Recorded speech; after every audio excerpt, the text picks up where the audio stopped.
Star Network is here. Oh, no punches! I'm real revolutionary right now. Support this man, Black Media. He makes sure that our stories are told. Thank you for being the voice of Black America, Roland. Hey, Black, I love y'all. All momentum we have now, we have to keep this going. The video looks phenomenal. See, this difference between Black Star Network and Black-owned media and something like CNN. You can't be Black-owned media and be scared. It's time to be smart. Bring your eyeballs home. You dig?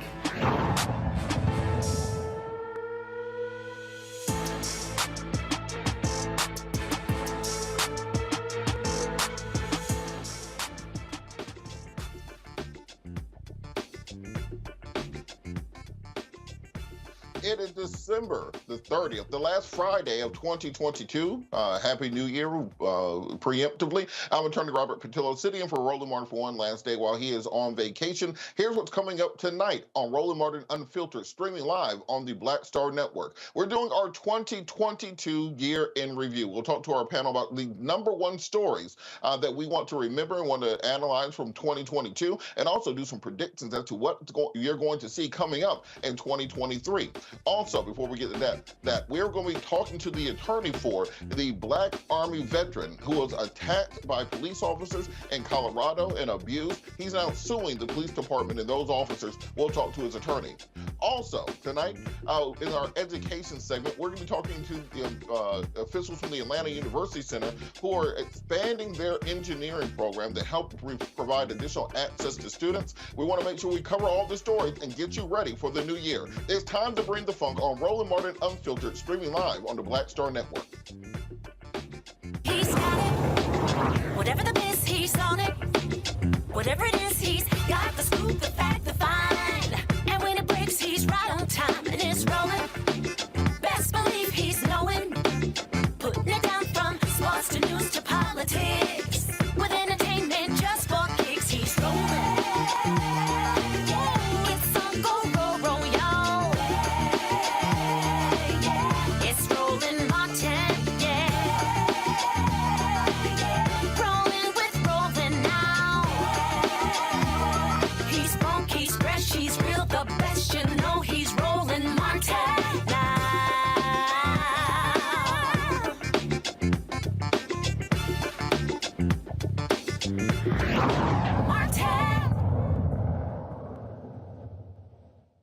Dalvin Gadson, a U.S. Army veteran, 29 years old, is currently suing 3 officers from the Colorado Springs Police Department after an incident in October of this year where he was severely beaten by officers. Now, ostensibly, the officers have claimed, as always, that he was resisting arrest and therefore they were using proper force to force him out of the vehicle. However, body cam video has been released where we can see exactly what happened and what was inflicted upon Mr. Gadson. I believe the video is playing currently. Mr. Gadson is suing the 3 officers for excessive force for failure to intervene. We learned in the Derek Chauvin's trial that officers do have an affirmative duty that if another officer is using excessive force to intervene to stop that use of excessive force. Joining us now to discuss this is the attorney for Mr. Gadson, Harry Daniels. Harry, how are you doing this evening? Hey, what's going on, Robert? How you doing, man? Long time. I know, it's interesting because we always talk around these cases around the country of excessive force from police, of police brutality cases. It's as if they have still not gotten the message. Can you talk a little about what exactly happened to Mr. Gadson and what led to this excessive force from police officers? Yeah, Robert, back in October, Mr. Gadson was pulled over for not having his tag properly displayed. The officer approached him on a normal traffic stop and asked for Mr. Gadson's driver's license, which he complied. Subsequently, when he called backup, and once backup responded and came to the scene, they decided they want to do a some type of DUI investigation on Mr. Gadson. Mr. Gadson was not driving, breaking any rules, traffic laws in the state of Colorado.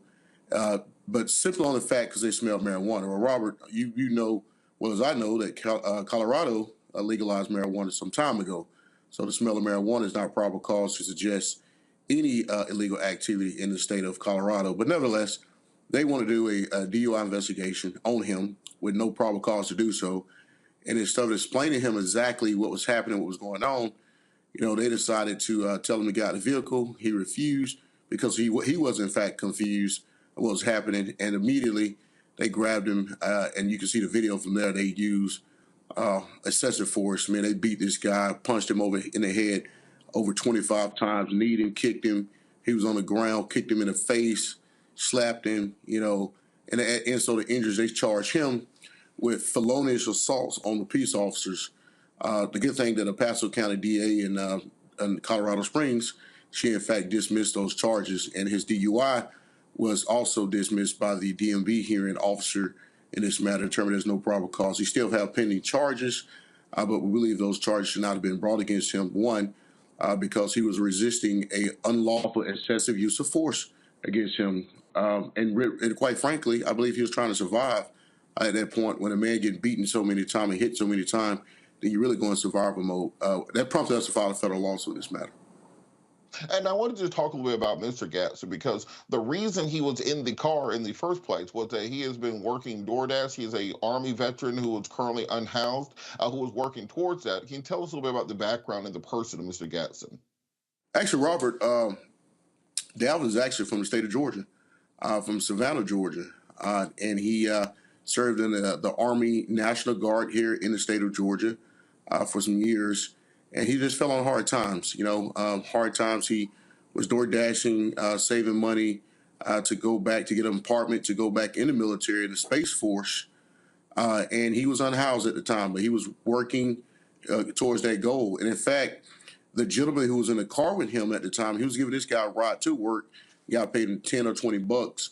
So he was being a good Samaritan there, helping this guy out. But, he was in a position where he was, I guess, I want to say wrong place at wrong time, but, they decided to stop this black man at 2 o'clock in the morning. And, he's definitely up to no good. So we got to do a further investigation, see can we find something to stick, the video speaks for itself.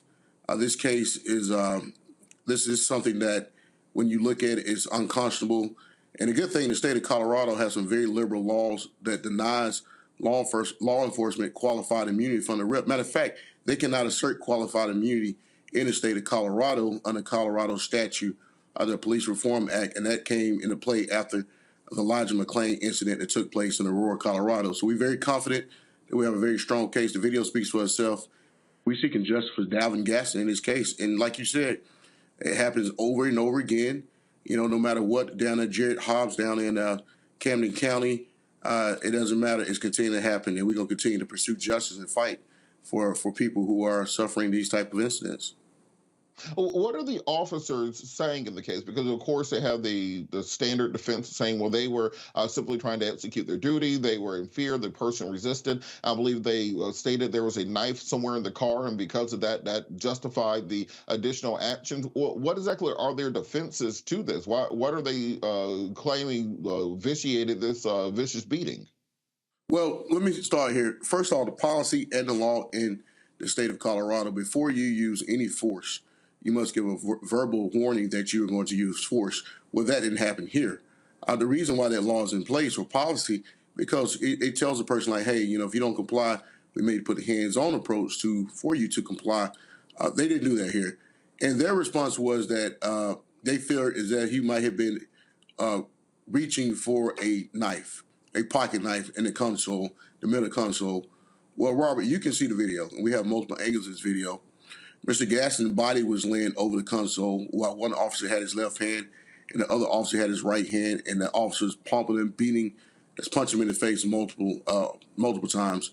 There's nowhere you're going to find that he was reaching for any knife. In fact, that was the basis of the charge that they brought up against him in El Paso County Court in Colorado Springs. Well, guess what? The DA, the district attorney, they looked at this video, determined, no, he wasn't reaching. There's nothing in this video shows reach for anything. And you can look at the video, it's playing here. This is a man trying to survive. He don't have time to try to reach for anything. He's trying to protect his head and his body from these assaultive blows that he's taking.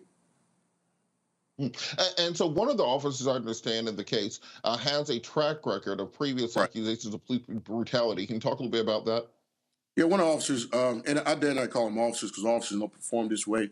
We don't refer to the individuals. One of the individuals wearing the uniform, he in fact has a track record. He resigned from the Colorado Springs Police Department for wrenching a person's arm for jaywalking, or the guy used a middle finger against him, and he turned around, squad car around, which you have a First Amendment to shoot a bird at a person. Grabs his car, throw this guy against the car, put him like some type of arm bar, and he has a extensive history. This is not the only time. He's actually went to other agencies, and I don't know exactly what transpired there, but he left those agencies. But he came back to Colorado Springs after he resigned from an incident that took place. And this is what you find, that it is moving over to another county over, let it cool down for a while and come back. So, and he's the one who's in the picture. I don't know if you have the picture or not. He's actually smiling with the bloody knuckles. He punched Dalvin so hard that his gloves ripped through his gloves ripped and his knuckles was bloody. That's how hard he was punching Dalvin. Can you talk a little bit about the long-term effects of this beating? Because one, Mr. Gadson is already an Army veteran. He's already suffering from a housing insecurity. And then you add on top of that, he already had a fear of officers. And then when you get beat by officers, clearly that's going to increase that. Can you talk a little bit about the injuries he sustained? Well, first off, look at those pictures. He suffered some significant injuries, closed head injuries, memory loss. A lot at times he's very foggy. He can't remember things. And Robert, keep in mind, this is a young man. This is a 29-year-old man. Look at it. He's completely unrecognizable in that picture. He had multiple bruising, blood running from his ear, his nose, his mouth, one of his eyes. Had abrasions on him. And he has some long-term issues, not just physical. He has some long-term mental issues that's dealing with this post-traumatic stress, and he's currently seeking care providers because, to look at this video and to see these things is one thing, but when he even look at these videos and he immediately breaks down crying, it's very difficult to watch. You can imagine how difficult it is to watch for a person who was actually the person who's getting beaten in this video. And with that, can we talk a little bit about just kind of in the macro, the fact that officers are still able to have these complaints against them and just kind of move on down to the next jurisdiction and do the exact same thing again until finally it's caught on camera, or they do something grievous enough to get them in trouble? What has to happen to stop this revolving door that keeps bad cops in positions of power? Results have to happen. And what I mean by results, you have to have arrests, prosecution, and prison sentences. And you would think that, and hopefully that would change. Who knows? But I know one thing is that, as you can see in Camden County, we had with Jared Hobbs, that the sheriff took him 2.5 months to even address the issue. And once the video came out, the GBI came in within a week, brought criminal charges, felony criminal charges against those officers. Here, I mean, I'm not comparing those cases, but you can see in this video, Mr. Hobbs suffered a very significant beating here. So the district attorney in El Paso County, they have made a statement that they are investigating the matter, I guess, for a view of a criminal look at the officers. We are seeking the Department of Justice review to come in to investigate this matter because these things continue to happen over and over. If you don't get these type of officers off the street, the next thing you know, you have Elijah McClain, you have a march of somebody being shot and killed. And one of these officers, Robert, during the time that Dalvin was being beaten, he actually drew his gun out, drew his weapon. He's already getting beaten by these officers, but he pulled his weapon out and pointed at him. So it could have been a pull of the trigger, and Mr. Gadson have been not here today. So. Well, thank you so much for everything you're doing. Please keep us updated on any developments in the case so we can keep the audience updated. Harry Daniels, attorney for Dalvin Gadson, from talking to us about this case. Thank you so much for joining us, Harry. Thanks, Robert. Good seeing you, bro. Take care. You too. We'll be back after the break for more Roland Martin Unfiltered, streaming live on the Black Star Network. Okay, thanks, bye.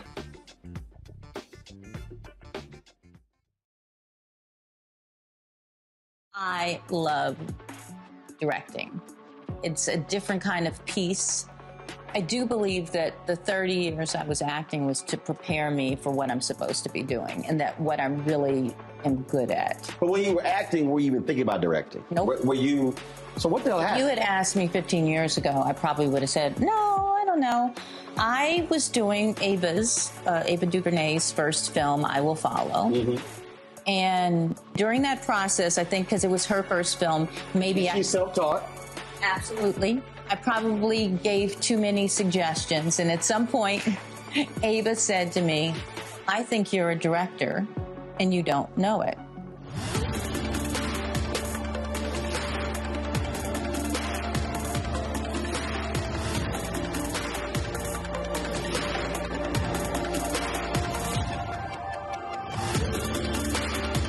You talk about blackness and what happens in black culture.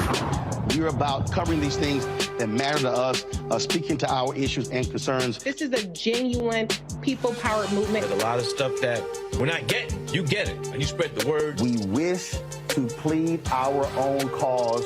Too long have others spoken for us. We cannot tell our own story if we can't pay for it. This is about covering us. Invest in black-owned media. Your dollars matter. We don't have to keep asking them to cover our stuff. So please support us in what we do, folks. We want to hit 2,000 people, $50 this month, raise $100,000. We're behind $100,000, so we want to hit that. Y'all money makes this possible. Check some money orders. Go to P.O. Box 57196, Washington, D.C. 20037-0196. The Cash App is $RM Unfiltered. PayPal is R Martin Unfiltered. Venmo is RM Unfiltered. Zelle is Roland at RolandSMartin.com. This is Judge Mathis. What's going on, everybody? It's your boy Mac Wiles, and you are watching Roland Martin Unfiltered.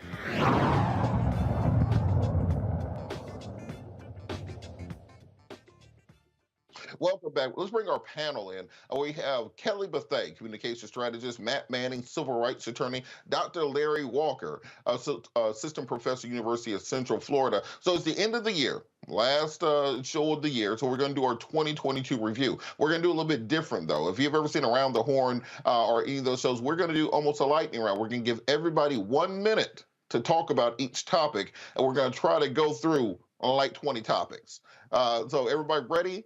The first thing we're going to start on, of course, is going to be the Will Smith and Chris Rock slap at the Oscars. For those of you who feel like this happened 10 years ago, no, that was earlier this year. At the Oscars, Will Smith, after a joke was made by Chris Rock, went on stage and slapped Chris Rock on live television. Of course, it started an entire social commentary that lasted months on end.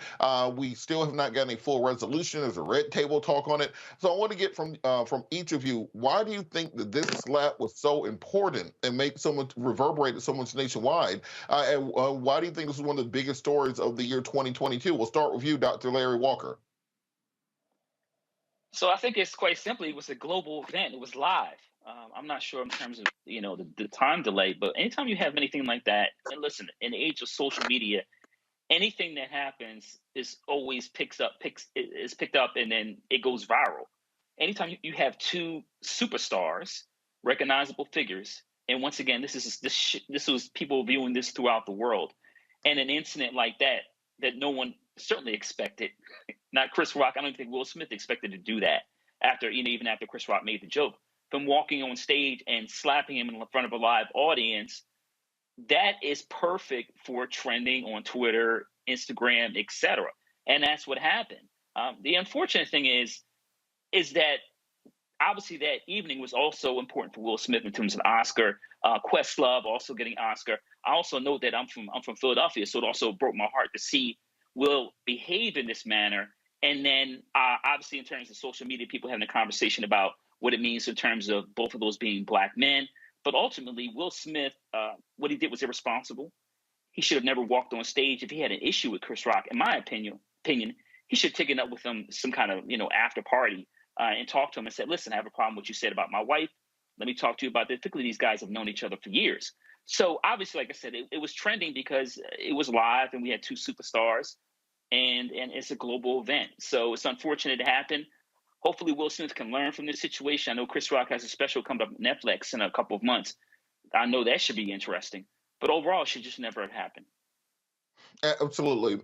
Matt, on that same point, I think there was a big discussion about the fact that this was two black men fulfilling this kind of stereotype of the hyper-masculine, violent black men, even when you have millions of dollars and suits and ties and those other things. What do you think this said to the community? What will be the lasting takeaway that people will get from this controversy?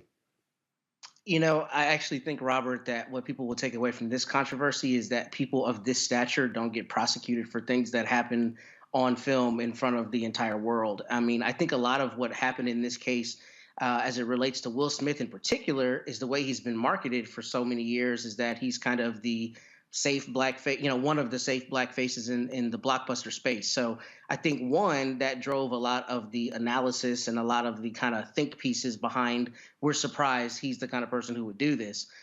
To extrapolate from that as it relates to two black men, I mean, yeah, I know there are a lot of things that are going to play on those stereotypes, but I think, honestly, that's secondary in this analysis, and it's more people, I think, as Dr. Walker said, of this stature, and that's what's driven that. But I do think one of the things that we have to ask is, why isn't there a prosecution from this? Not that I'm angling for it, but it's very rare that you have crimes happen on, TV in live time, and that nothing comes of it. And I think that's a better question, frankly, as we see lack of prosecution as it relates to highly statured people, including our former president.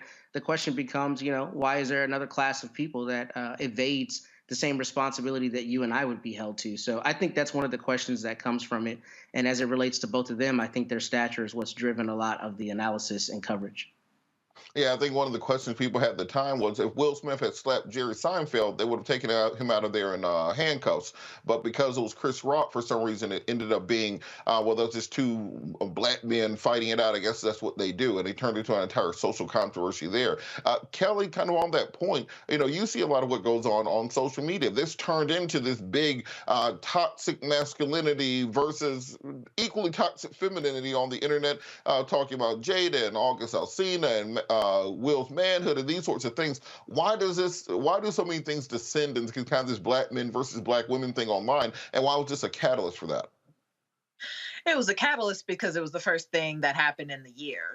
That's just kind of like the end all be all of that specific question. But to your point about the toxic masculinity and femininity, I think it was also a catalyst for the things to come through this year from a Black culture perspective of Black women being blamed for Black men's actions on behalf of Black women, right? And that, to me, was the more exhausting point of it, because it was more of a continuation of things that we have been talking about, what feels like since the beginning of time, being, especially when it comes to Will Smith and Jada, how he is always sucking up whatever Jada has done in the media and the like. But Jada's actions are completely independent of Will Smith's actions, and that was not something that was discussed enough.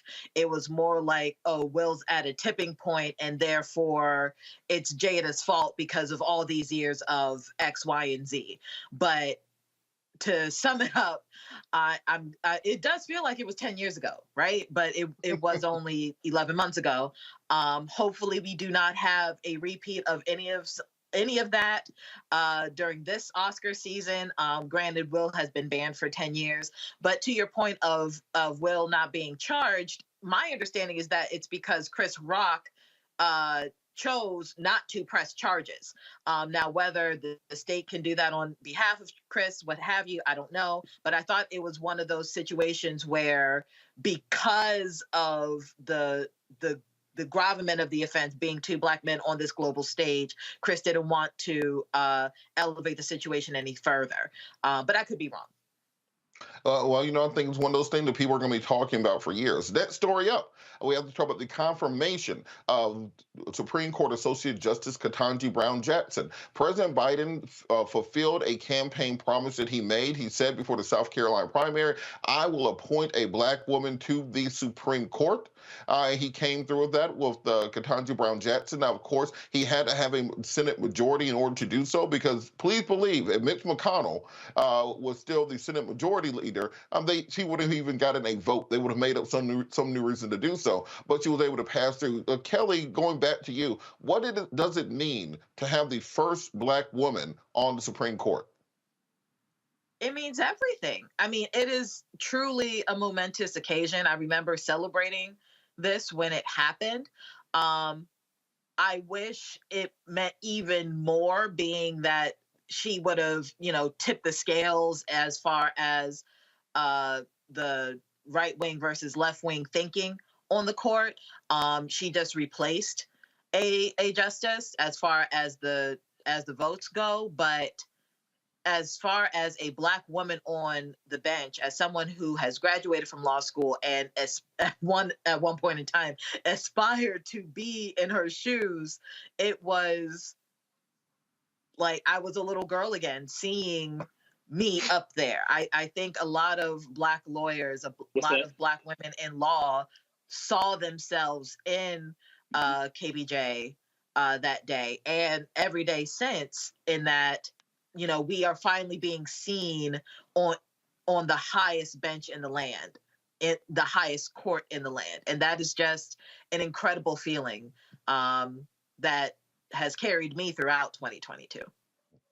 And Professor Walker, on this point, President Biden made it clear during his campaign that he will be appointing a lot of Black women to a lot of positions. He has the first Black female vice president, first Black female Supreme Court justice, first Black female UN secretary, first Black woman on the Federal Reserve, first Black woman to be his White House spokesperson.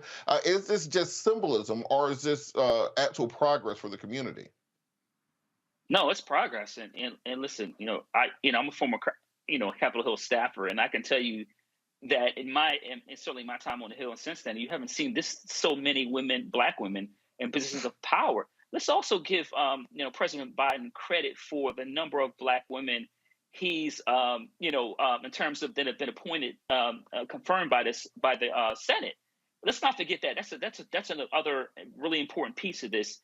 In addition to Supreme Court Justice Katanji Brown Jackson being confirmed by the U.S. Senate. I also want to highlight something else in terms of, we talked about the confirmation hearings. First of all, Black women in terms of supporting Joe Biden from South Carolina on after the comments he made. But also I want to talk about how Black women get mistreated in these public arenas. Let's not forget what she went through during the Senate confirmation hearing in terms of how Republicans attacked her record, and not only her record in terms of her judicial record, but also her record in terms of what kind of person she was. So let's not forget that. But the bottom line is, President Biden, like few politicians I can remember, made a major promise to the Black community and actually followed through. But this is really important, not only in terms of what's happened here, the last couple of months, but also in terms of what it means for Black women in the future. There are Black girls who, young sisters who are in high school, who are undergrad or in law school now, can say now, you know what, maybe I can be a second Black woman to become Supreme Court justice. So it's not just symbolism. This is a lifetime appointment. But once again, like I said, it's also important not only in terms of her confirmation, but also the number of Black women that have been confirmed by the U.S. Senate for federal judgeships also.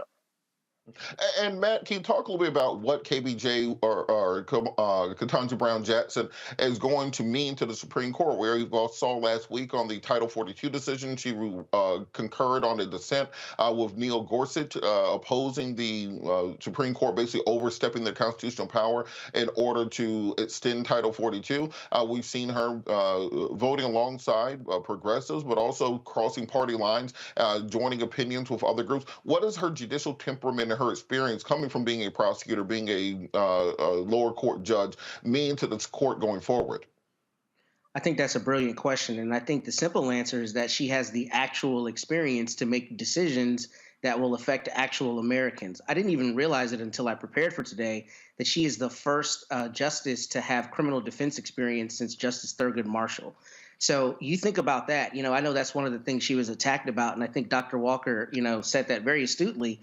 She was attacked in these confirmation hearings, but it's really absurd that we don't have more justices who have stood next to someone and fought for their constitutional rights, fought for their freedom. I mean, that's a very honorable thing to do. It's something I've done in my career for almost 10 years. And I think it's very important. I think the average American does not consider that the way your rights are, protected and the way your rights are championed is when you have somebody standing next to you acting as a criminal defense attorney, at least in that regard. And for her to have been in that space is crucially important, because when a challenge comes up before her, she will remember what it's actually like to have, your rights tested in court and to require the state to meet the burden of proof. So I think that's important. And I think the larger principle with that is that she's actually been in the trenches. That's what frustrated me so much about her confirmation, is that so much of what we hear is just, talking points. I mean, it doesn't matter what school you go to. She went to Harvard. She's incredibly credentialed, incredibly experienced, and they still attacked her record as though she's not considerably more experienced than people like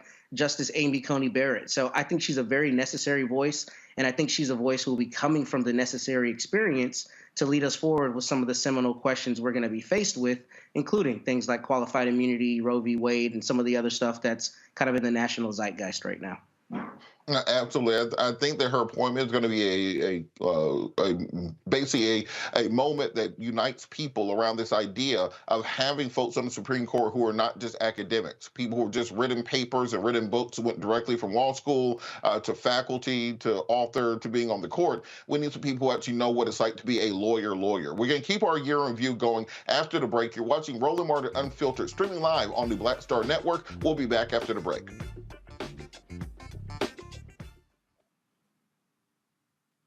Hatred on the streets, a horrific scene, a white nationalist rally that descended into deadly violence.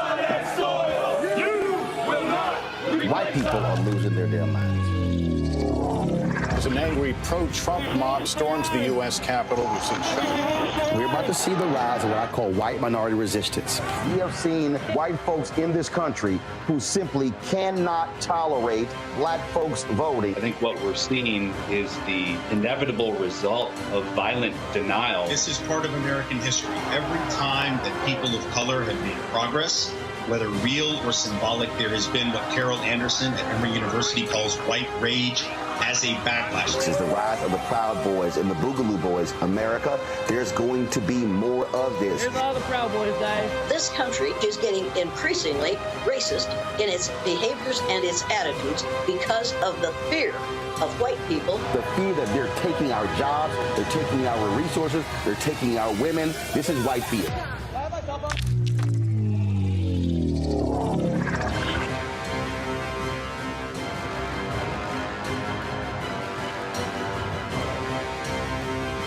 Next on The Black Table with me, Greg Carr, we welcome the Black Star Network's very own Roland Martin, who joins us to talk about his new book, White Fear, How the Browning of America is Making White Folks Lose Their Minds. The book explains so much about what we're going through in this country right now, and how, as white people head toward becoming a racial minority, it's going to get, well, let's just say, even more interesting. We are going to see more violence. We're going to see more vitriol, because as each day passes, it is a nail in that coffin. The one and only Roland Martin on the next Black Table, right here on the Black Star Network. Hi, I'm Israel Houghton with Israel and New Breed. What's up? I'm Dr. Ricky Dillard, the choir master. Hey, yo, Peace World, what's going on? It's the Love King of R&B, Raheem Devon, and you're watching Roland Martin, Unfiltered.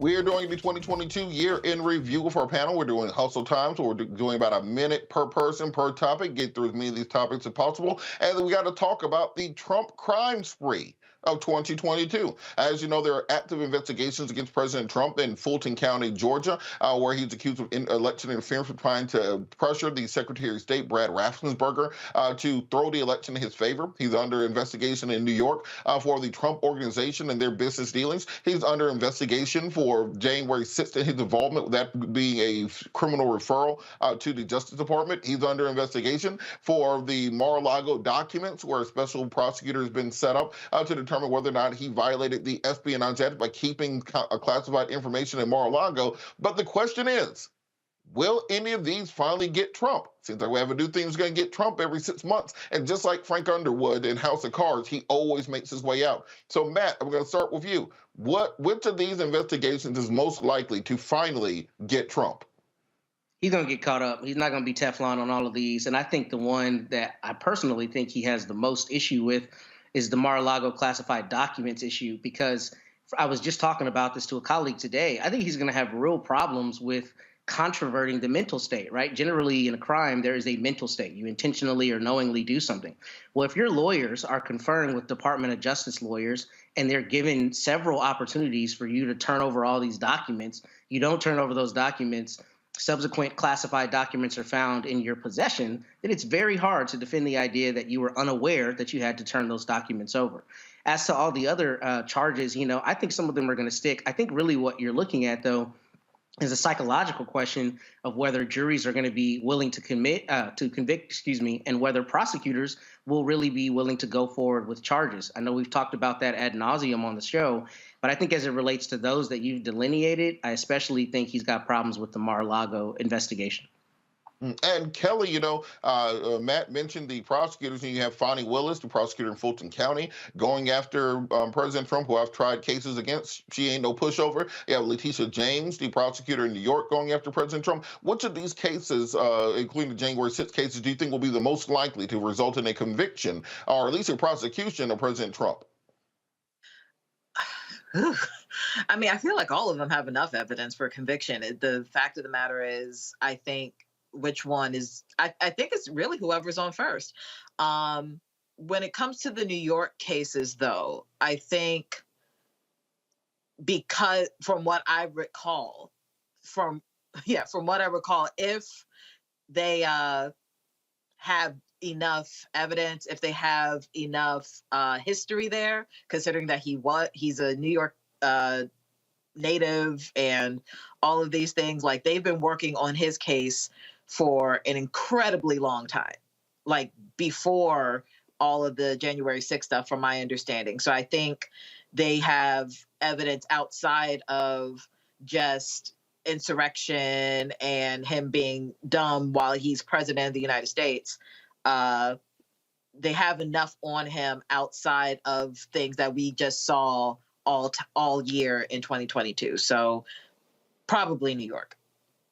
All right, and Larry, we just got the Trump tax returns released, showing that for several years he paid absolutely no taxes. There's one year where he claimed that Trump Aviation made $42,000 and also lost exactly $42,000 in order to pay zero taxes on it. And no, Trump Aviation is not a real company. It's just the company he created to write off his helicopter expenses. Which of these prosecutions into President Trump is going to finally get him?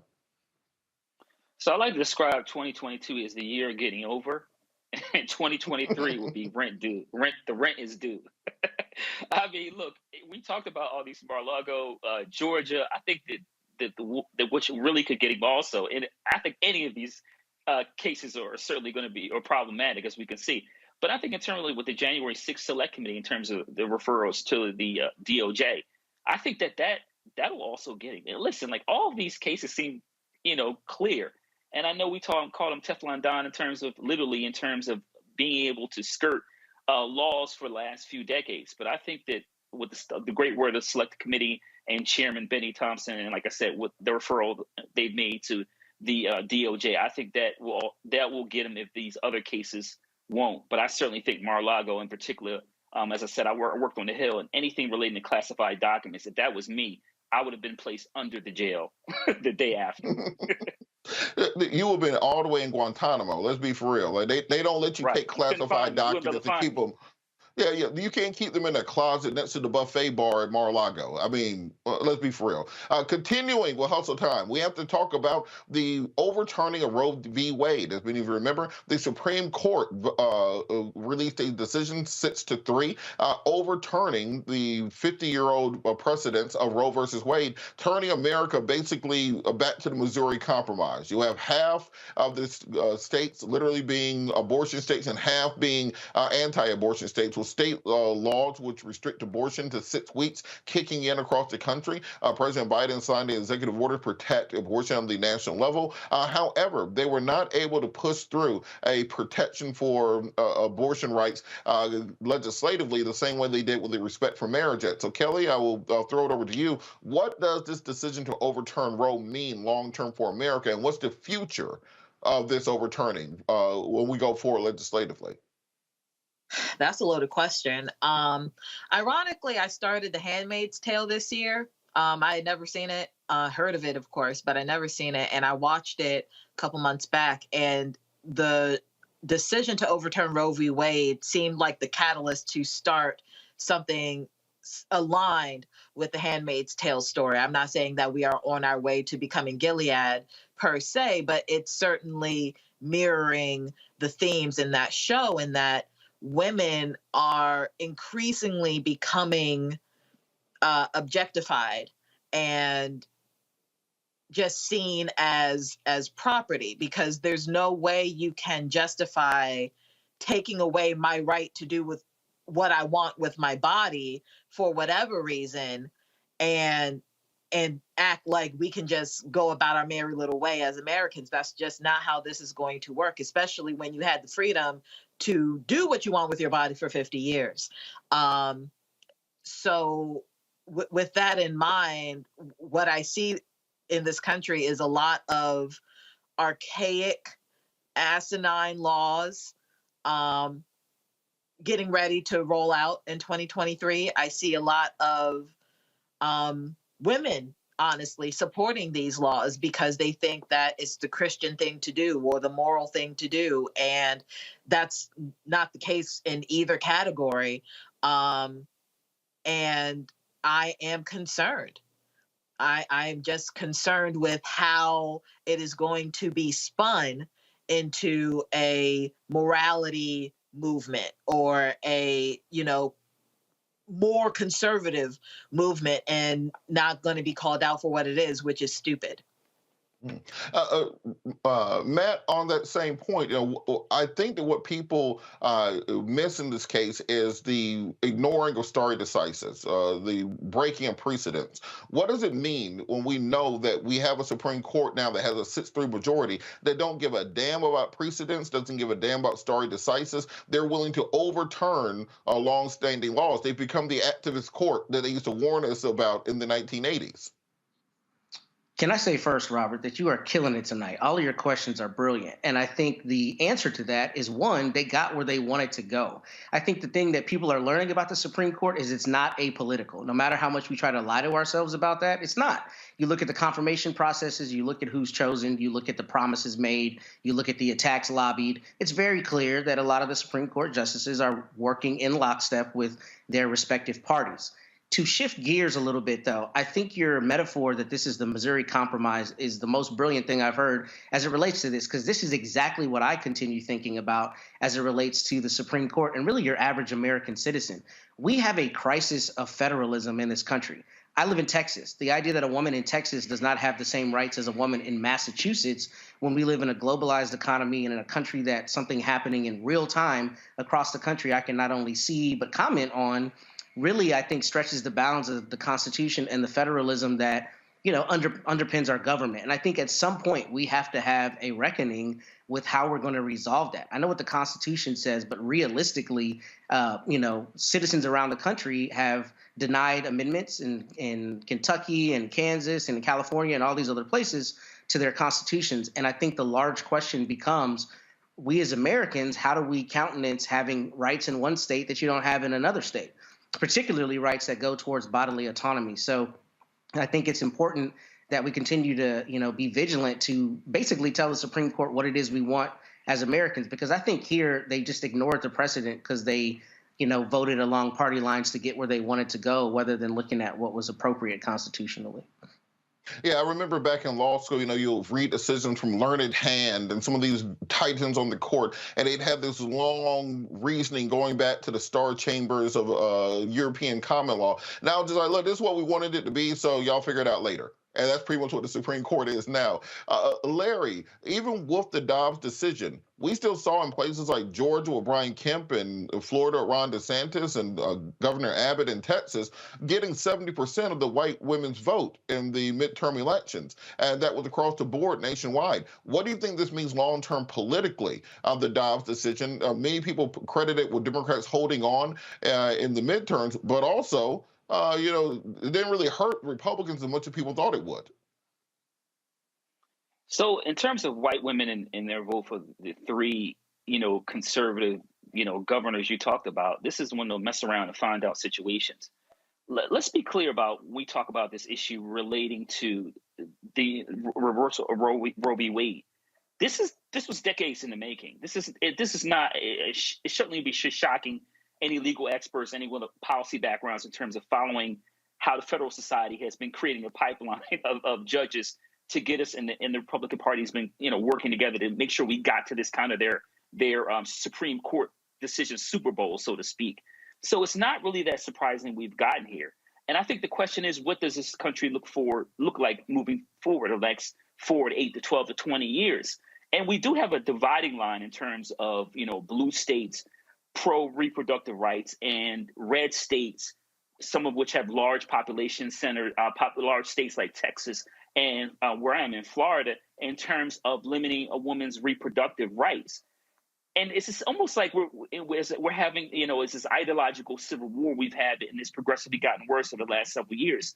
But I really don't, I'm curious to me to see what happens, like I said, over the next several years in terms of, do we continue to see red states prosecute individuals that women that try to go to blue states and get an abortion? And what happens in those blue states? How do they push back?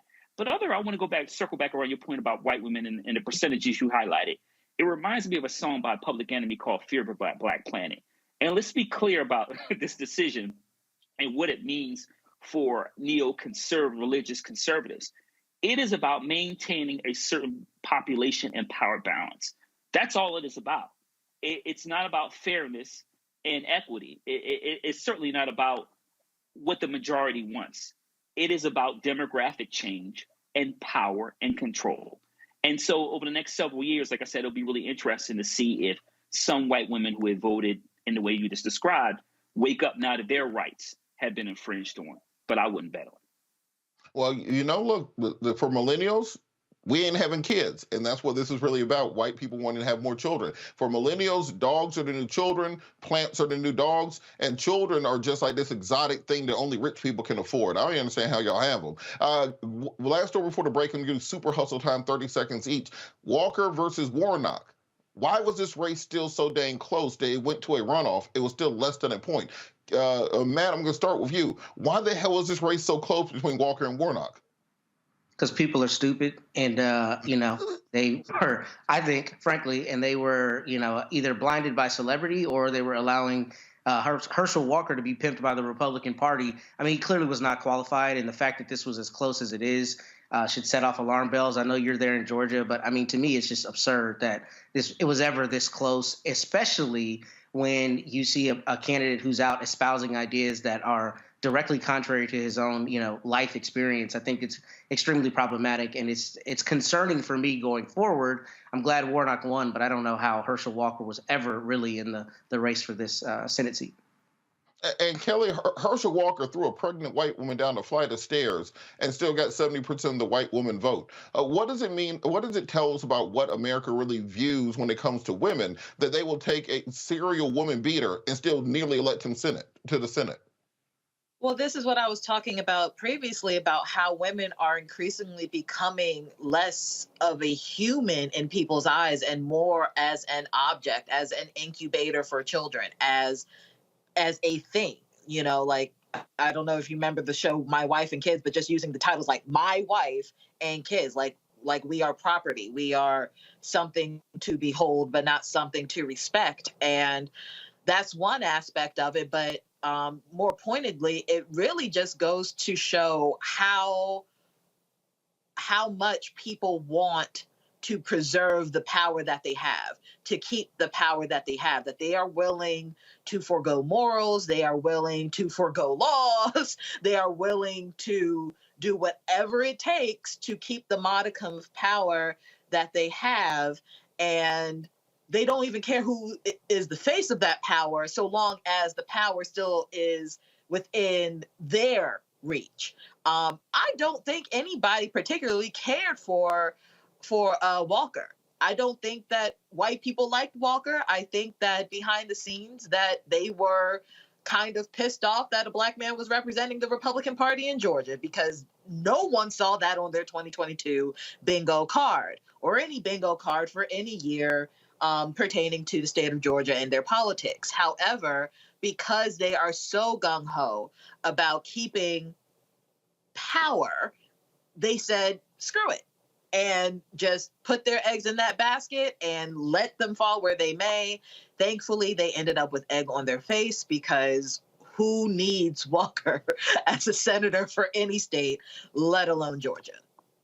And Larry, you know, if you look at Warnock, he's won 4 elections in 2 years in a red state of Georgia, a state where Brian Kemp beat Stacey Abrams by 8 points. You're bordering Florida, you're bordering North Carolina, where Sarah Beasley had a very close race. Val Demings had a close race there in Florida. Should Warnock be seen as a front runner if Biden does run in 2024? Well, Biden's running in 2024. There's no doubt about that. But his future in national politics, absolutely. He's charismatic. Like you said, he carried obviously no one ever expected a few years ago he would be able to carry Georgia. So certainly he has a national profile, has a bright future. But let's temper it a bit when it comes to 2024. I know we're going to hear enough of those conversations about President Biden, but as I said, my alpha brother, Senator Warnock, does have a bright future.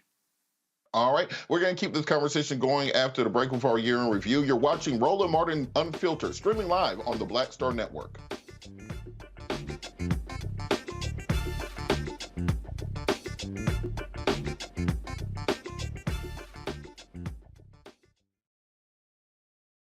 On the next A Balanced Life with me, Dr. Jackie, it's time to tie up those loose ends. Setting yourself up for balance, success, and even prosperity in the new year. Financial expert Pamela Sams joins our panel. She will give us a checklist of things that we need to do before the calendar turns. We develop our money mindset by the age of 6. And so we have our sometimes 6-year-old self still operating in the background of our money scripts. That's next on A Balanced Life on Black Star Network. I'm Deborah Owens, America's Wealth Coach, and my new show, Get Wealthy, focuses on the things that your financial advisor and bank isn't telling you, but you absolutely need to know.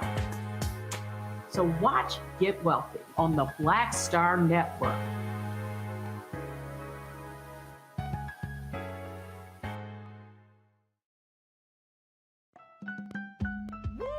We're all impacted by the culture, whether we know it or not. From politics to music and entertainment, it's a huge part of our lives, and we're going to talk about it every day right here on The Culture with me, Faraji Muhammad, only on the Black Star Network.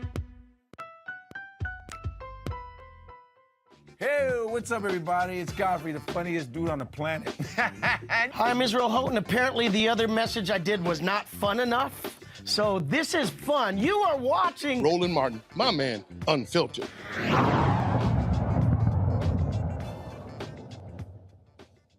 Gun violence, of course, was a motivating factor this year in people turning out to the polls. Many of these mass shootings ended up being some of the most significant events of this year, whether it was the Uvalde elementary school shooting, the Buffalo shooting at the supermarket. We saw carnage in America's streets that you just don't see in other nations. You put on top of that the number of police shootings that took place this year. One estimate has it at 993 people killed by police this year, which is actually down 50 from last year. The last 3 years in a row, we actually hit over 1,000 nationally, people killed by police officers in America. I note this does not happen in other countries. That is not normal, and we cannot allow that to become the new normal. Larry, I want to start with you. What do you think has to happen legislatively, both to deal with mass shootings and with police shootings that we see continuing to plague the nation, because the numbers are still higher than ever? Well, Democrats fought hard for the George Floyd Policing Act, and it didn't happen. Obviously, and soon, in a couple of days, we're going to have the House switch from blue to red. So you can forget any policing reform taking place over the next 2 years. But my hope is that the Democrats will get the House back in 2024. Biden will win, and will add some more Democrats to the U.S. Senate, hopefully, and then we'll get some kind of policing reform. I also want to add, as it relates to this issue, we need to blame Senator Tim Scott, because we know that there was a bipartisan there was a bipartisan understanding and working on some police reform. And from everything you read, Tim Scott was the one. He was designated to work on a police reform bill. But everything we read, it was Tim Scott, one of our own, so to speak, who made sure that this essentially didn't happen. And based on the numbers you're talking about, and we know that these numbers can very, very easily go up next year in 2023, the fact that he would not negotiate in all honesty and come to some kind of agreement is going to cost more Black and brown folks their lives over the next several years. And that's just the bottom line.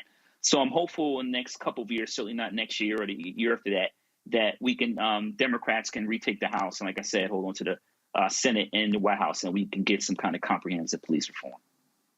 Matt, on the point of the mass shootings, no one seems to have a good idea on what to do about them. We've been dealing with them, since Columbine. Since most of us have been children, we've seen mass shootings at schools, at other at grocery stores, at churches, everywhere else. George Carlin used to talk about them, that he said one day there'll be shooters at grocery stores. We'll call them disgruntled worshipers or something along those lines.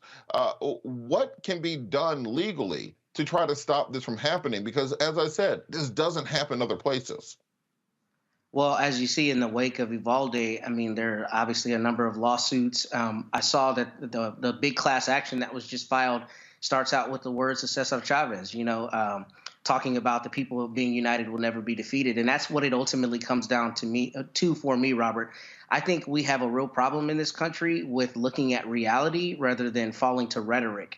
And the reality is so many people die at the hands of guns every year. It's an epidemic, and it's absurd that it doesn't happen in other countries, even the other countries we consider to be on our same plane, and by whatever metric you consider that. So what that comes down to is people have to stop letting the principle of freedom stand before practicality. And what we need to have is people demanding that our legislators, both on the state level and on the federal level, not allow another thing to happen and try to co-opt it for their political purposes, but instead find a way to protect us. I live in Texas, right, which is kind of the standard for gun ownership. And it's absurd to me that the same people who complain about regulation on their gun have no problem going to DPS to get a sticker for their car, right? We need to have realistic conversations about guns and the fact that guns only exist to destroy. Irrespective of home defense and all the other ways you can constructively use them, it's not like other things in our society that have beneficial purposes outside of destruction. So I say all that to say is the problem is we've allowed the NRA and all these interest groups and rhetoric to control solving this problem rather than people we put in the position to solve the problem. And until they're held accountable and made accountable to do it, we're not going to have any meaningful solutions. And Kelly, we always hear the same thing whenever there's a mass shooting or a police shooting, quite frankly. The politicians come out, they say we're sending our thoughts and prayers to the family. We hope that we can work together on an agreement. But at the end of the day, nothing happens on either front. What has to happen for something to actually happen? I think there needs to be a complete overhaul of our government, to be quite frank with you, because it all hinges on Second Amendment and what people perceive the Second Amendment to be. We are like, if the people who have studied it and, really understand that the Second Amendment was really about militia and not just having a gun in your home. Like, that argument is neither here nor there anymore. Everybody has a reason to have a gun. Everybody has a reason to not have a gun. The fact of the matter is we are in a culture that glorifies violence, and that is inherently American. And until you get to the root of that, this is going to continue to happen. You can't change a culture per se with simply legislation. It needs to be a complete overhaul. And I'm not trying to be like some anarchist and be like, down with America. But if you're going to be real about this, if you really want to change something that is inherent to the culture of a country, you're going to have to change the culture of the country. How do you do that? You kind of change the country. I don't know how to do that outside of a revolution. I'm open for notes and pointers, but until that come to Jesus moment, that reckoning happens, we are going to continue having this. It is unfortunate. It is sad. It is heartbreaking, but unfortunately, it is what it is. You know, it's interesting to me that these same people who talk about freedom and liberty are unwilling to do anything about the police, government agents, killing 1,000 people a year. That doesn't sound like freedom. That sounds like big government. That sounds like tyranny to me, and something has to be done about it. We're going to talk more about this after the break as we keep our year in review going. You're watching Roland Martin Unfiltered, streaming live on the Black Star Network.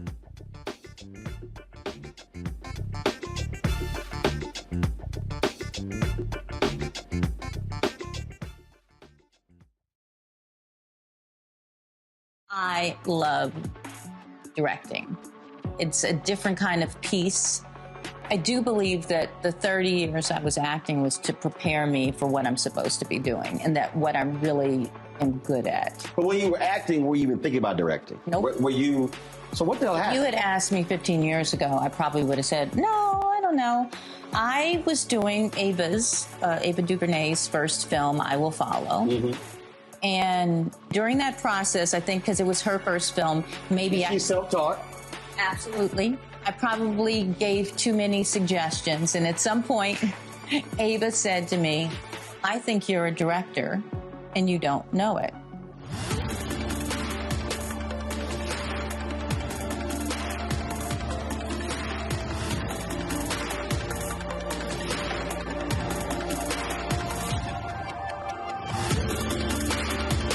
When you talk about blackness and what happens in black culture, we're about covering these things that matter to us, speaking to our issues and concerns. This is a genuine people-powered movement. There's a lot of stuff that we're not getting. You get it, and you spread the word. We wish to plead our own cause.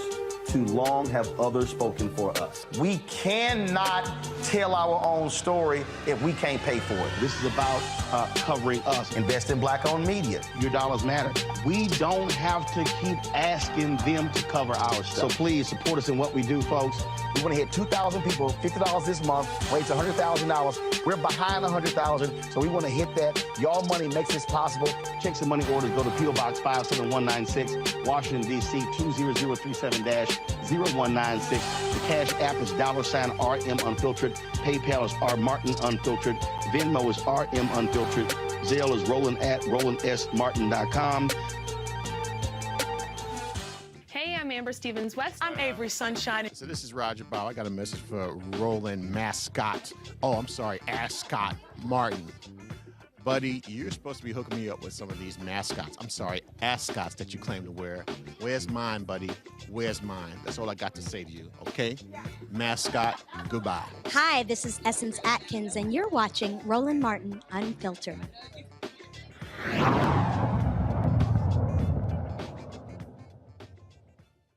Many people who made significant marks on the world became our ancestors in the year 2022. In memoriam, we take a look at those who have left us in this year.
We're all impacted by the culture, whether we know it or not. From politics to music and entertainment, it's a huge part of our lives, and we're going to talk about it every day right here on The Culture with me, Faraji Muhammad, only on the Black Star Network.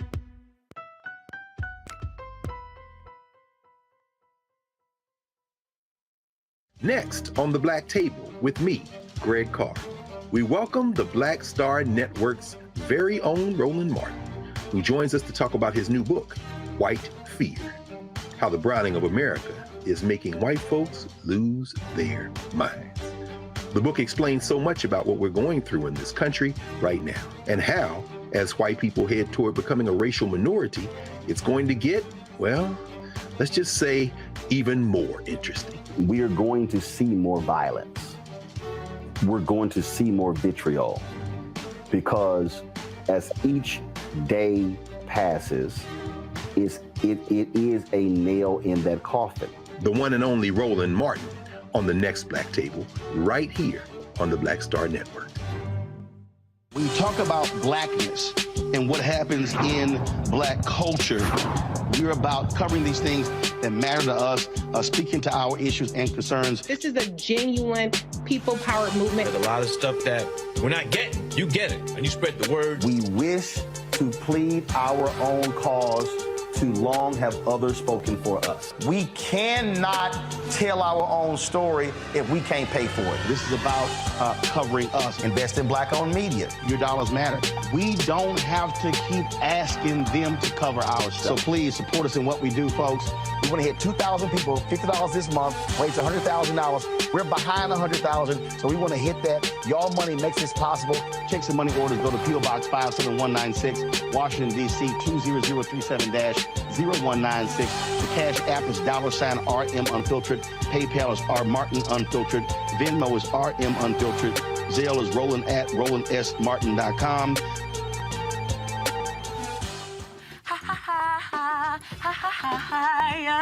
Hey, I'm Antonique Smith. What up, Lana Well, and you are watching Roland Martin Unfiltered.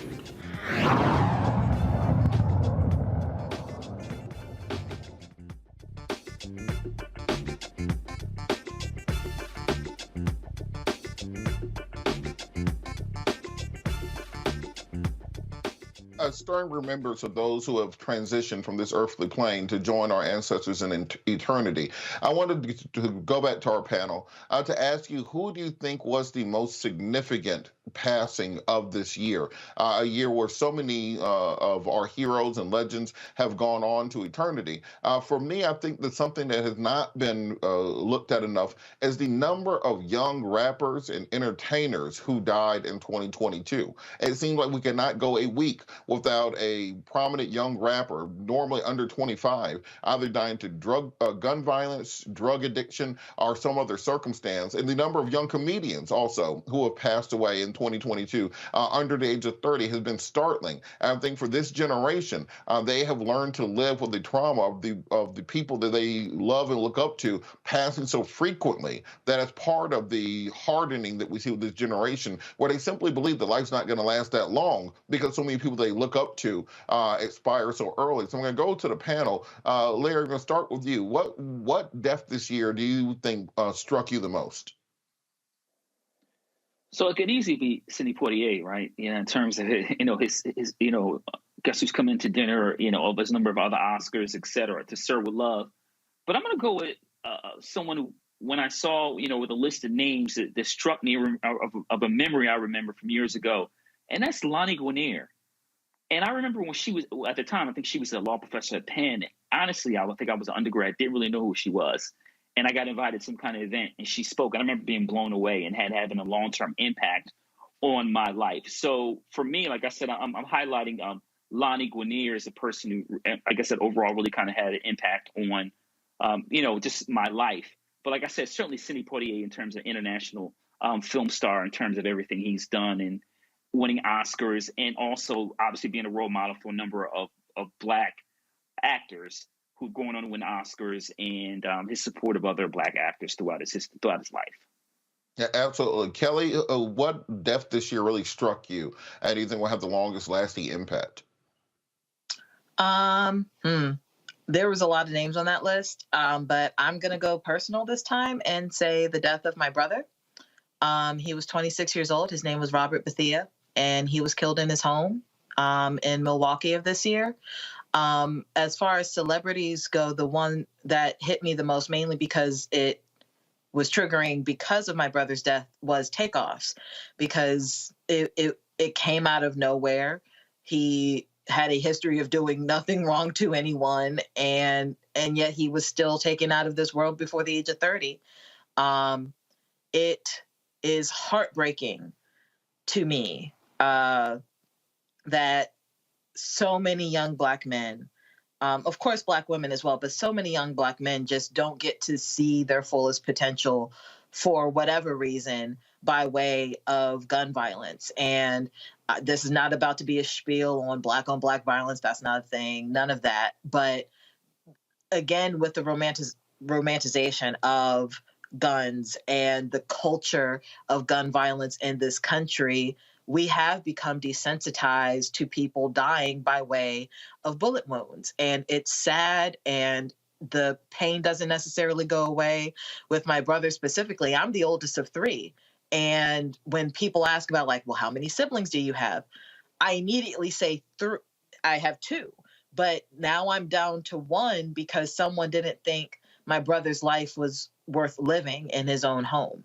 And there are millions of anecdotes like that throughout this country, and it's got to stop. It changes you in a way that you have no idea how to think, how to act, how to be anymore. Like the 24 hours between finding out about my brother's murder and the day before, I'm a completely different person now because of that. I don't recognize myself just 24 hours before I found out that he died. And I can only imagine how many other people are in that predicament just this year, just today, because of gun violence. It's just got to stop. Absolutely. Of course, our prayers and support are with you. And the thing you need is, you know how to find me. So we of course, want to support you in every way possible. And you're completely correct that this is something that touches nearly every Black family. If it's not a brother or sister, it's a cousin or an uncle. It's not 6 degrees separation from gun violence in our communities. It's 1 or 2 degrees at most. Matt, I want to turn to you. What do you think was the most striking passing of this year for you? Honestly, I think it was Bill Russell, considering just all his contributions to our people, to sports, he was just a titan of a man. But kind of personally, as it relates to the celebrities in particular, the one that I did not remember until I saw his name and face come across is Bernard Wright. And I remember distinctly finding his music when I was an undergrad at Howard. I'm a musician, and I was in a band, and a guy I played with was wearing a Bernard Wright shirt. So I learned more about Bernard Wright. And, you know, I think about people like him because he was such an amazing keyboard player, and he played with so many people, Tom Brown, his own projects. He just, you know, is another example of somebody who enriches our lives in ways we don't even necessarily realize until we look at them in retrospect. So I just really was struck by his passing because I've been such a fan of his music and his keyboard technique and ability for so long. Absolutely. And of course, we pray and honor all those who have passed this year, not just the celebrities, the people in your own individual lives, the people in your community, the people who had a real impact on you. And it's our duty to carry on their memory, carry on their work to ensure that we properly honor them here as they transition to be with the eternal kingdom with our ancestors. Changing course. Of course, we are talking about what happened in 2022, but we also have to talk about what is going to happen in 2023. Earlier, we had a discussion about Katanji Brown-Jackson and the impact of her confirmation to the Supreme Court, but there are many upcoming cases that we have to look at when it comes to the future of the court. Joining us to discuss this, an upcoming anticipated decisions, is Shireen Mitchell, a social analyst and diversity strategist. Shireen, how are you doing today? I'm doing great today. How are you? I am outstanding. Could you talk a little bit about some of the cases that we need to be looking out for? And from the Supreme Court, of course, Title 42 is going to be coming up for oral arguments in February. The affirmative action cases are going to be decided coming up. What are some of the things that court watchers really need to be looking at? Yeah, I think this is a very important year because I don't think people realize how much our rights are on the ballot, when it comes to these particular cases. The Title 42 piece, I think, is really important only in the context of it was just upheld and that we were expecting it to be overturned. And for those people who don't know what Title 42 is, basically it says that certain people cannot come into this country because of the pandemic. And I always find this very fascinating. So are we going to admit that the pandemic actually still exists in this country right now and we need to take care of it? Or are we only going to relegate that to the border as a conversation? And Title 42 is very complicated because a lot of the pushback is coming from Texas, from the border. But ultimately, the way that this is being used, it was a case that was used during the Trump administration to minimize how many people can come through. And I just find that case, which is going to happen in February, going to be a very telling case about which version of this country that we believe we live in. Because if we're still going to say that immigrants are the only ones that bring, diseases or problems in this country, then we're also making a very, very distinct statement. And right now, people are still dying from some of the worst respiratory diseases that we have seen in quite some time in this country.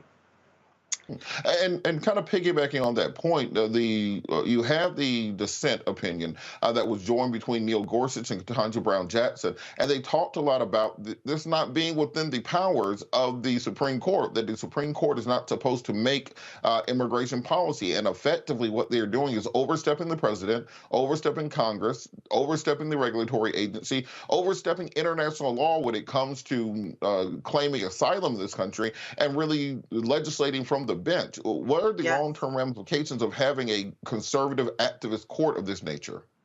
That is I'm so glad you said that, because I don't think people realize that is not the purpose of that court. That court is supposed to only see cases that they think that have been legally put before them, but not make decisions. And the fact that it was stopped in the first place by SCOTUS, that is a huge tell that our systems are either breaking down or completely changing in a way that we are not accepting. Because the president making the decision and then SCOTUS saying, okay, we're going to stop that decision is fascinating in two ways. When it was made during the Trump administration, that didn't happen. They didn't stop it. But now that the Biden administration is trying to do that, well, I think the courts are now telling us that they are a biased political court. And that's scary, because we have never had such a biased political court like this from an ideological political stance. Yeah, at least they used to lie to us. Like, they at least used to take the time. They may have came to the same decision. They at least take the time to, make it sound like they were basing it on something. Now it's just turned into, I don't know, y'all figure it out. No, you can't do it. I wanted to move on to the Biden student loan cancellation that's going to be before the Supreme Court, because I don't know if this one's going to make it, because given the composition of the court, and it's very tenuous, the grounds on which President Biden based his student loan cancellation. It was very arbitrary, the numbers that he picked. It was kind of, he picked the number out of the hat, 10,000 for some people, 20,000 for other people. Do you think that the student loan cancellation will actually survive the Supreme Court? This one's actually very tricky, because I don't think people realize that the student debt that he's trying to forgive is from the Department of Education. And those loans are drastically different than other loans. And the reason why this case is fascinating, and again, another one that's going to happen in February, is because the people from Texas, again, the state that brings these cases, is that one of the plaintiffs is basically saying, I have a corporate loan. And since I have a corporate loan, I am not going to be eligible for this. So what they're trying to say is that these are discriminatory practices. Again, very fascinating when those discriminatory practices are being used in the court and when they're being justified versus not, right? But this is about the Department of Education, which, by the way, Biden has a say over. I mean, that's the federal government. And so the other plaintiff, basically someone who didn't get a Pell Grant. So now we're actually going into class discrimination or divisions. So I think this case is going to be very interesting in terms of what people should be looking at, because we also have to remember public education, and that included public colleges and community colleges, was once free until segregation, when people, there were people who were getting that for free and segregation happened and they decided that Black people shouldn't get it. And then also based on a class perspective, people who didn't have the funds to go to a private university and spend, their family had the wherewithal to spend, so much money on their education. And those people are also complaining. But there is a fundamental misunderstanding. This is about public education. And if we can't have that distinct conversation, then I think we're going to have a little bit of a problem when this does actually move forward in February. Because I think the way that court has already said that they're kind of leaning basically says that they're making statements about now class and privilege in context of this particular case. It's staying in that same lane. Of course, we have the affirmative action cases that were argued in front of the Supreme Court this fall that will be decided upon. One case of Asian American students claiming they were discriminated against. Do you think that this court will finally overturn affirmative action, overturn the precedents of the Michigan case from over a decade ago, overturn the opinions of Sandra Day O'Connor when it comes to weighing different factors and admissions, and really just take this away, the ephemeral causeway that has created, in many cases, the middle class by educating more people that the people who deride it call affirmative action? Yeah, this is sort of rolling back rights, right? Because again, what I said earlier, that's why I said what I said. There were people who didn't get the right to go to college. We didn't get the public community aspect of it. So this is a case against a private institution, and UNC is not one, but the Harvard one is the one. And if you think about some of the statements that were made, they're basically saying that affirmative action is making a choice simply on race and nothing else. And that's not what's happening here. What people are not understanding about this debate is that race is just one of many factors that schools are picking to have a diverse system of students who are getting educated and opportunities for them, whether they're wealthy or not. I always find it fascinating with the Harvard conversation is that legacy students are not being challenged.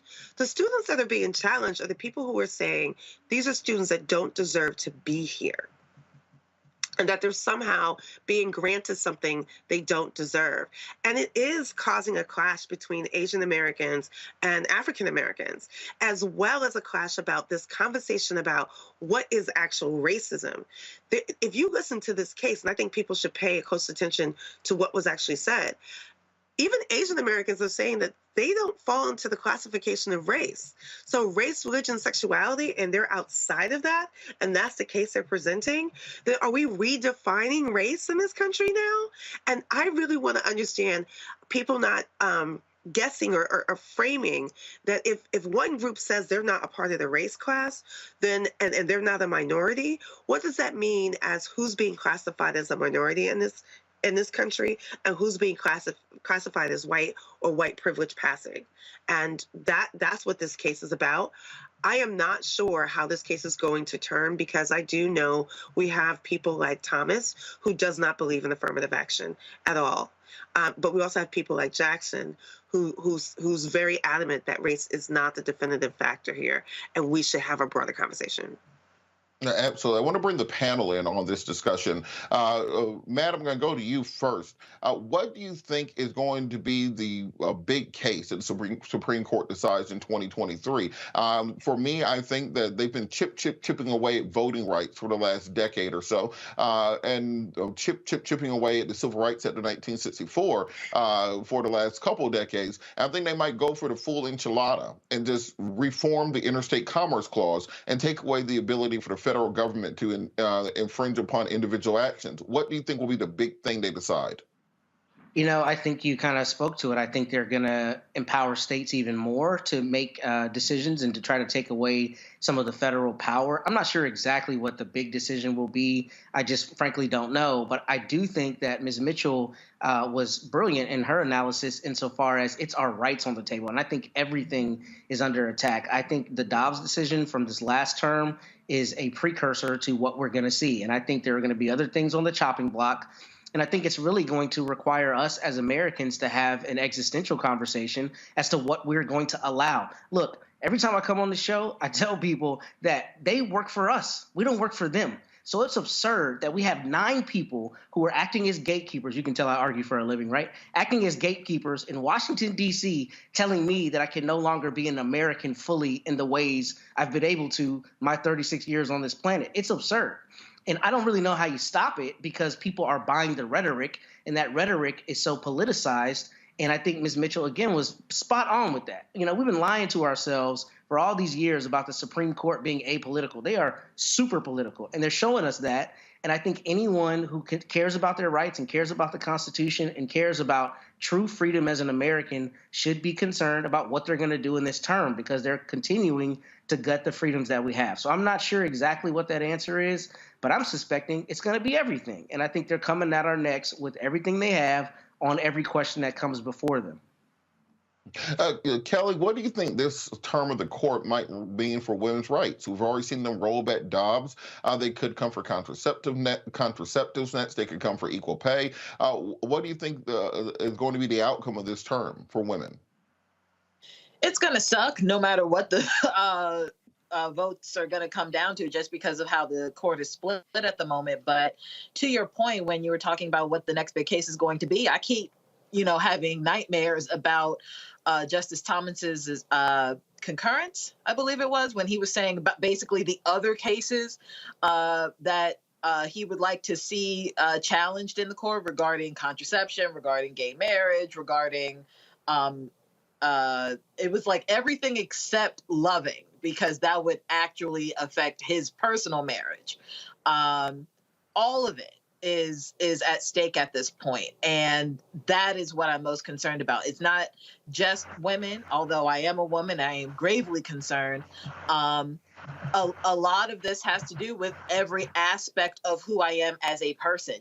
I keep going back to, I don't think it's coming up in the Supreme Court per se, but with this affirmative action case, I really do feel like, as the previous panelists talked about, we're going to have a question of what exactly is race in this country? What is Black? What is white? And that kind of came up a little bit last month in Louisiana regarding voting rights and who would be considered a Black person, right? So with the affirmative action case, even though it's not necessarily pertaining to voting rights, some of that language might be pulled and talked about in other cases pertaining to voting rights, pertaining to race and the like. So I'm worried about it all. Absolutely. Larry, we're running tight. Really quick, what should people look out for from the Supreme Court in this next term? The fact that the Supreme Court will continue to move as far right as you can. And the bottom line is the justices don't care because they have a lifetime appointment. And I'll just leave it at that. You're right about that. Thank you so much, Ms. Mitchell, for joining us. We're going to take a quick break here on Roland Martin Unfiltered, streaming live on the Black Star Network. We'll be right back.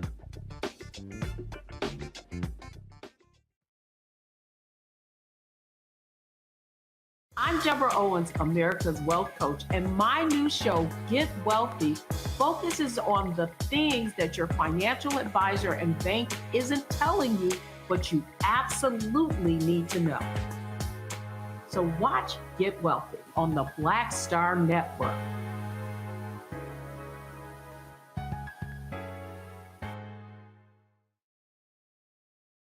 I love directing. It's a different kind of piece. I do believe that the 30 years I was acting was to prepare me for what I'm supposed to be doing and that what I really am good at. But when you were acting, were you even thinking about directing? Nope. Were you? So what the hell happened? You had asked me 15 years ago, I probably would have said, no, I don't know. I was doing Ava DuVernay's first film, I Will Follow. Mm-hmm. And during that process, I think because it was her first film, maybe She's self-taught. Absolutely. I probably gave too many suggestions. And at some point, Ava said to me, I think you're a director and you don't know it.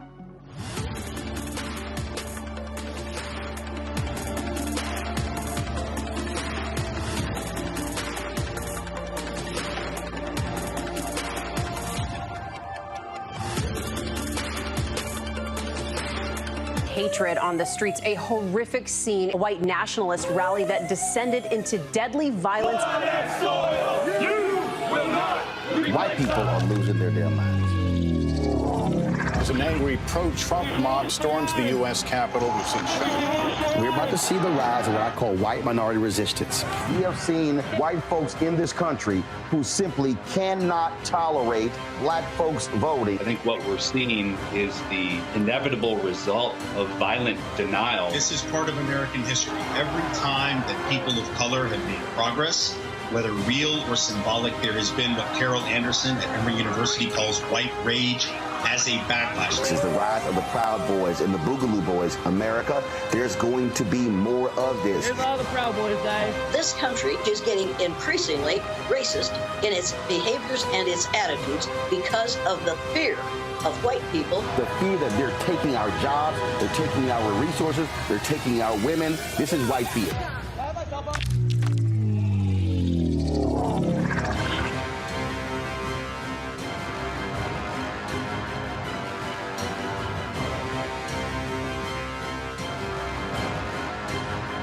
We talk about blackness and what happens in black culture. We're about covering these things that matter to us, speaking to our issues and concerns. This is a genuine people-powered movement. There's a lot of stuff that we're not getting. You get it, and you spread the word. We wish to plead our own cause. Too long have others spoken for us. We cannot tell our own story if we can't pay for it. This is about covering us. Invest in black-owned media. Your dollars matter. We don't have to keep asking them to cover our stuff. So please support us in what we do, folks. We want to hit 2,000 people, $50 this month, raise $100,000. We're behind 100,000, so we want to hit that. Y'all money makes this possible.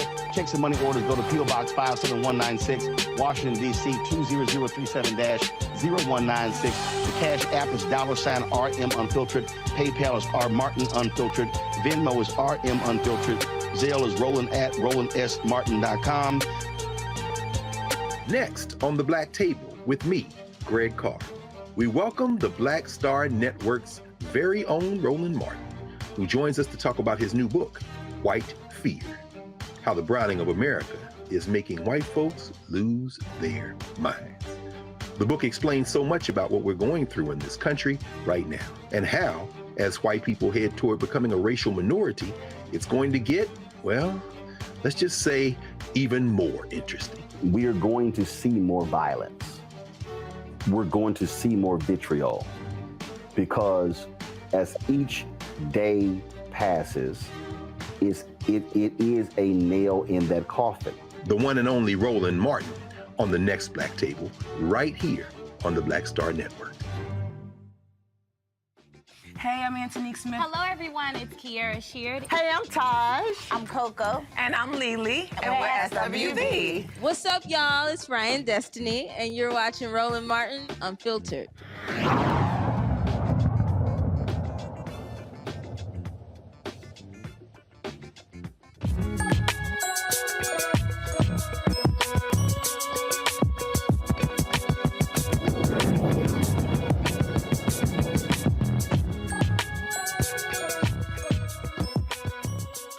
In today's Education Matters, only about 3% of engineers nationally are African American. As you all know, I'm an alumni of Clark Atlanta University, and the Atlanta University Center Consortium is working to change this. They have received a $1.5 million investment from the A. James and Alice B. Clark Foundation in order to help support minority engineers. Here to talk about this are Dr. Said Sewell, AUCC Director of Office of Academic Research and Student Success, and Dr. Jonathan Gaines, the AUCC Assistant Director of Engineering, Education, and Innovation. Gentlemen, thank you so much for joining us to talk about this outstanding news. Dr. Sewell, can you talk a little bit about this grant that's been received and how it will be used to increase the number of African American engineers? Well, let me just say thank you for allowing us to come and talk about the work we've been doing. As you know, for the last 54 years, the Atlanta University Center Consortium and the dual degree engineering program, which is the first of its kind in the nation, has been helping to increase the number of African-American males, African-American females in the field of engineering. 54 years ago, there were roughly 500 African-American engineers in the nation.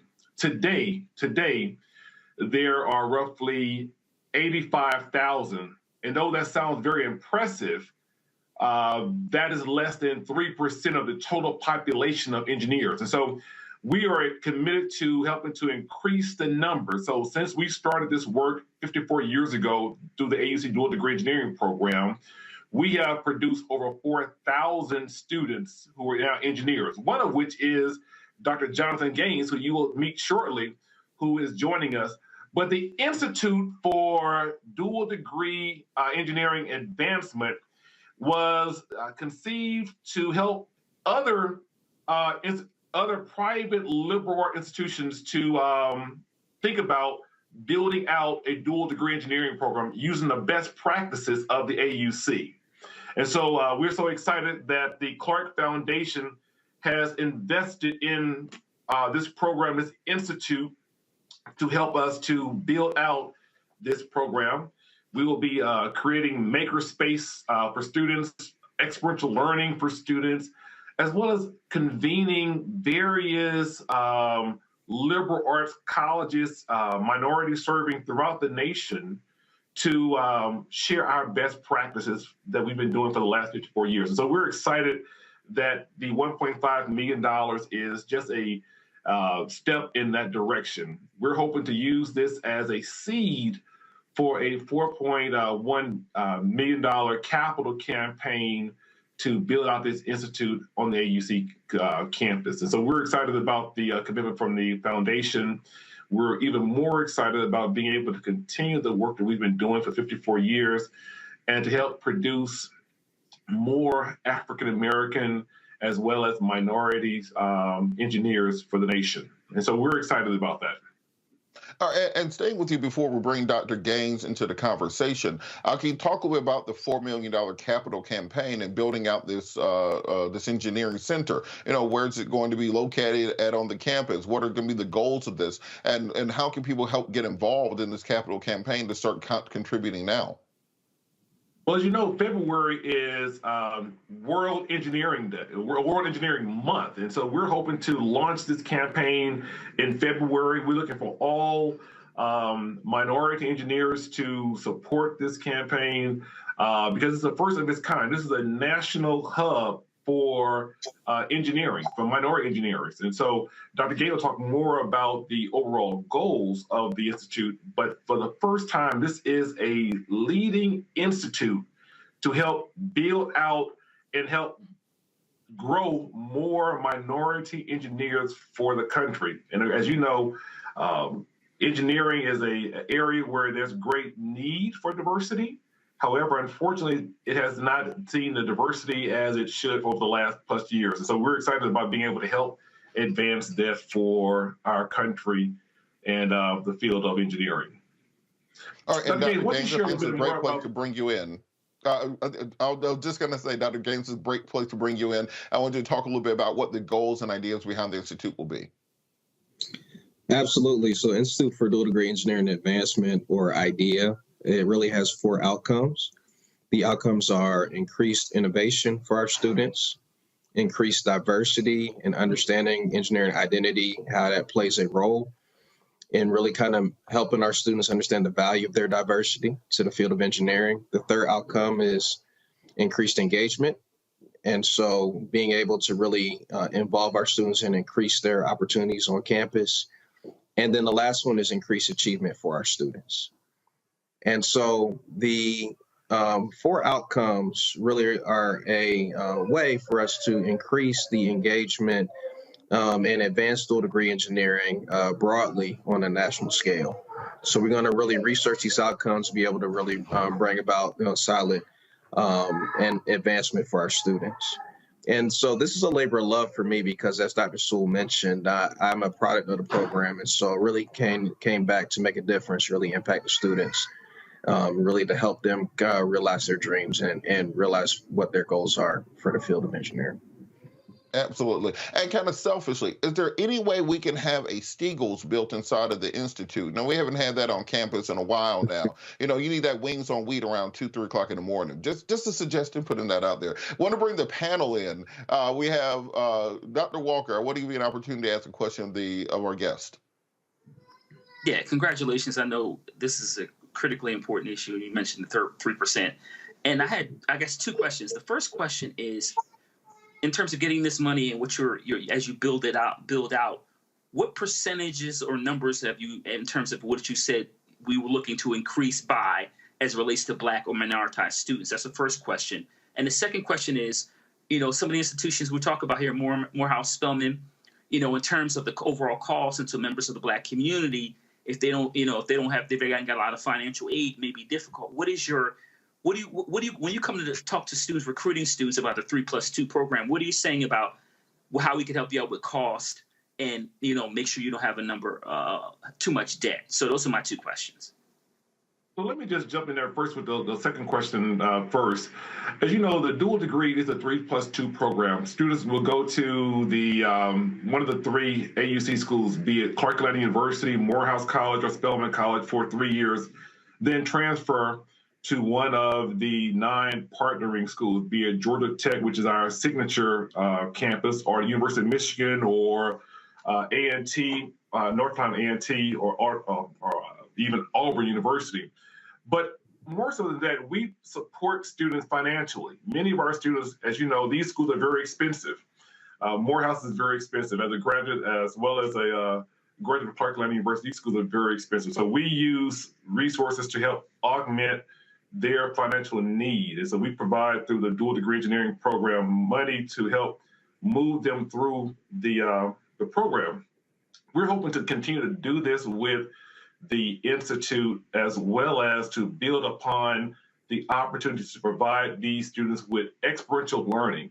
So they'll be able to have the experience of a maker space, for example, to be able to work across campuses, to work on projects, on various design opportunities for these students.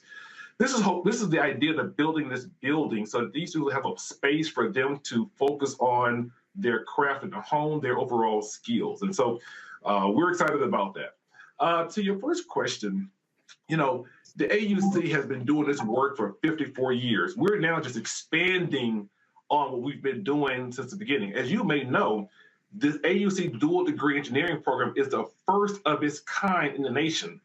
Founded in 1969, when there were no dual degree engineering programs on either a Black or white campus, we were able to start this program.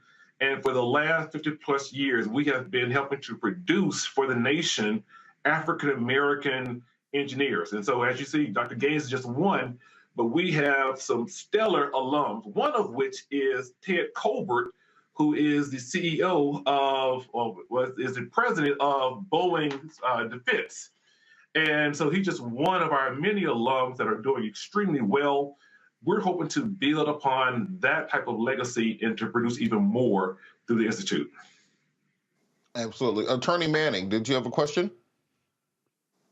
First, congratulations to y'all on not only the continuation of the program, but the influx of money. And what I was kind of interested in is how, if at all, is the Institute leveraging the national need right now for your infrastructure, right? I mean, obviously, we have crumbling bridges and stuff around the country, so presumably we need more civil engineers, mechanical, as we kind of go forward with technology. So how is the Institute leveraging that, and are there any plans to work with the government, maybe in a formalized capacity, to create a pipeline? What are your goals in that respect? I think you want to talk about that a little bit? Yeah, sure. There are a lot of opportunities for partnerships. I think one of the strengths of our program is that we have all these great engineering partners. And so we have ability to send our students to these partner institutions, and they can leverage a lot of resources and really work on really the problems that are, we know they're interdisciplinary, that are really kind of center what we need to be working on as a society. I also want to touch on the previous question in regard to how are we going to increase the numbers. And I want to mention that, 15 short years ago, our representation numbers were much better. We were at over 5% representation in the field of engineering. And so we're really trying to get back to some of the things that really kind of we need to really increase the number of Black engineers. Well, I want to thank you both. I'll just share with you. Go ahead. Just share just quickly, is that we have a very robust engineering internship program in which every student in our program is linked to an internship both in either the private industry and or government. And so we're hoping to allow these experiences to help strengthen and augment what they're learning in the classroom. So when they leave the program after 3 years or after 5 years with the overall experience, they leave with the experience of understanding what it really means to be an engineer. And so, again, we're excited about this investment through the Clark Foundation. We're looking forward to all the great work that will come out of the Institute. We're happy to have Dr. Gaines to join us as we're helping to build this work. And so we're asking all of our colleagues throughout the nation, alumni, both at our institutions as well as throughout the country, please reach out to us. We'll love to have you to be a part of this great work that we're doing. Well, I want to thank you both so much for all the work that you're doing. It's great to see the Lane University Center progressing. Of course, we had the Data Science Center, which received, I think, a grant earlier this year with the work of Talitha Washington, and all the great things that are happening in that area, the really mecca and the epicenter for Black education in this country as a biased alumni. I would say that right now. Dr. Sewell, Dr. Gaines, thank you so much for joining us. I also want to thank our panel for joining us today, Dr. Larry Walker, attorney Matt Manning, also Kelly Bethea, who had to leave us earlier. Thank you guys so much for being with us. Make sure that you like and subscribe and share. We're trying to get 1,000 likes on the video and want to make sure that this thing goes viral so we can show that Black folks really do have an appetite for real Black news on Black media. We're also going to be acknowledging the Bring the Funk fan club, so you'll see that scrolling on your screen. I have to thank Roland Martin for letting me keep his seat warm. Got to thank the control room for holding it down to the ones and twos and making sure that all these things look like they're running smoothly. And I have to thank you, the viewers, for listening to us throughout this week. Without you, I'm just a crazy person talking into a microphone. Follow me on all social media at Robert Patillo. And as I say, it's to end every show in the words of Gil Scott-Heron, no matter the consequences that are fierce to grip your senses, you got to hold on to your dreams. Hold on to your dreams, America. Holla!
you.